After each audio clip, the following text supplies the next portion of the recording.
Dore ngizi ingingo z'ingenzi z'amakuru ya Kasamutwe.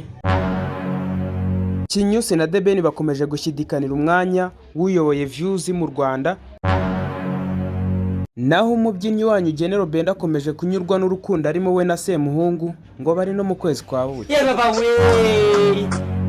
Bishop Rugagi yarahaye yirenze utwatsi ivumbi riratumuka ntirenje Rova yaguze ntago yayikuye mu nama z'abakirisitu. Amani uramenye ako kantu ni kabi. Tifu w'akagari ka Gishwero yafashe umwana utujuje imyaka amushyira ku gikuta aramutera amunaganika.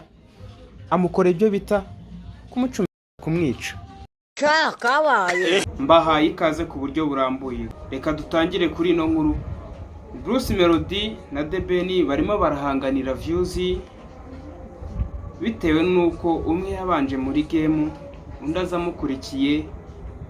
Uwaje akurikiye wabanje muri game arashaka kugaragaza ko wabanje muri game ntacyo ashoboye, waje amukurikiye ari ufite icyo ashoboye nandetse ari ufite ibyazi. Reka inkuru yacu irambuye umunyamakuru wacu yatugezeho.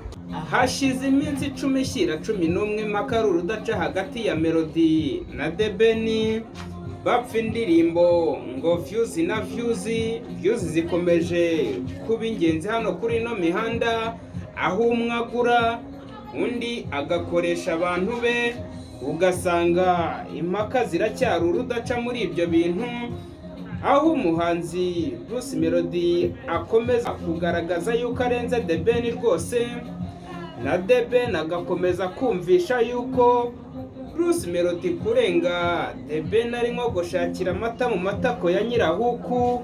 Ugasanga ibintu biracyakomeje kuba Kasamutwe kuri ino mihanda, bikagirwa n'abafana bihaye Team B.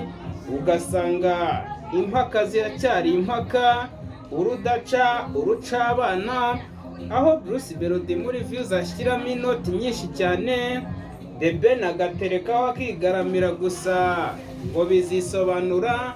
Ese uwa mbere azaba nde?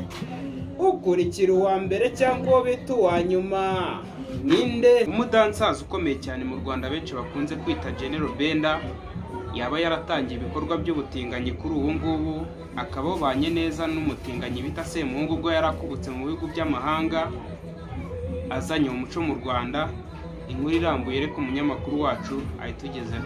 Kera kabaye noneho wa mubyinnyi wanyu General Benda yatugaragarije ahantu akura wa mufungo wose na bya byifungo yifunga, burya inoti azikura muri ba bagabo batikurana bose ari abagabo.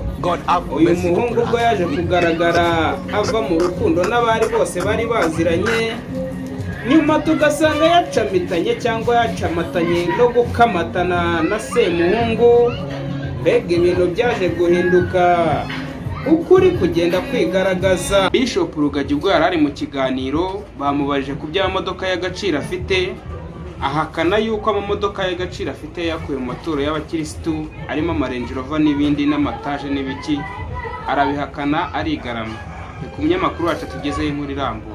Bishop Rugagi uyu nguyu wakozanyijeho na Sikovi ivumbi rigatumuka, abantu bakibaza ati niki kibaye, abantu bagasanga ari ibifi binini biri gukozanyaho, bakibaza bati se nihe fi iri buza kugabanya amarere igaca bugufi kumvira ngenzi yayo, aho ngaho ruza kubura gica. Bishop Rugagi ubwo yari ari kugiye gukora ikiganiro nibwo bamubaza gatisa ya Range Rover n'imodoka z'ibiciro wazikuye mu bakristo se cyangwa mu nama za Kristo. Bishop yafashe kugakwana ararahira ivumbi ririrengagira ati izi noti cyangwa aya mafaranga naguze izi modoka z'ibiciro mu ndebana ayo nakoreye agarayo nakuye mu nama za Kristo. Yava mu nama za Kristo wakibaza icyo akora bikakuyobera. Ibya gitifu n'ubusambanyi bwe no gusambanya umwana ukiri muto utaruzuza imyaka bikomeje kugorana kuko ni ikibazo gikomeye cyane. Umunyamakuru wacu yagiye kudusasanurira iyo nkuru ngo atugezeho iyo nkuru mu bwino bwayo. Reka tugezeho. Ubwo gitifu w'akagari ka Gishwera yitegerezaga umwana w'umukobwa uri kubyiruka akamureba ifemba rikamwica, yamara kumureba akareba ataye akareba iki byose akavuga ati uyu mwana ni wabo nta ruvugiro, akamureba akamwitegereza akamubwira tuze kunsanga ahantu. Gitifu kuva ubwo ngo yateruye umwana mu ibafu, icyo bita guterura umwana mu ibase. Uwo mwana yabuze kivurira kugeza n'ubu.